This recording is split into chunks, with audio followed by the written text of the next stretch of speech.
Hi friends, ഞാനിപ്പോൾ ഒരു fondant cutters ഉപയോഗിക്കുന്ന ഒരു ഈസി ടെക്നിക്ക് ഒന്ന് പരിചയപ്പെടുത്താമെന്ന് വിചാരിച്ചു. മറ്റൊന്നുമല്ല, എല്ലാവർക്കും അറിയാമെങ്കിലും ഇതേപോലെ നമ്മളിങ്ങനെ നൈഫ് വെച്ച് കുത്തിയെടുത്തല്ലേ, അപ്പം കുറേ കൂടെ നമുക്ക് ടൈം എടുക്കും. അപ്പോൾ ഇതുപോലൊരു ക്ലിങ് റാപ്പ് എടുത്ത് വെച്ചിട്ട് നമ്മൾ ചെയ്യുകയാണെന്നുണ്ടെങ്കിൽ അതിലിങ്ങനെ പ്രസ്സായിട്ടിരിക്കും. അപ്പം പെട്ടെന്ന് നമുക്ക് തന്നെ അതിനെ വിടുവിച്ചെടുക്കാൻ പറ്റും. അപ്പോൾ എല്ലാവരും ഒന്ന് ട്രൈ ചെയ്ത് നോക്കണം.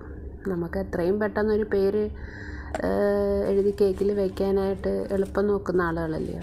അപ്പം ചിലർ പറയാറുണ്ട് ഈ ഫോണ്ടന്റ് കട്ടർ ഭംഗിയാണ് ഫോണ്ട് കാണാൻ, പക്ഷേ അത് അതിനകത്തുനിന്ന് ഇങ്ങനെ കുത്തിയെടുക്കുന്നതൊരു ബുദ്ധിമുട്ടുള്ളത് പോലൊക്കെ ചിലർ പറയാറുണ്ട്. അപ്പം ഈ ഒരു ടെക്നിക്കൊന്ന് നോക്കി നോക്കൂ.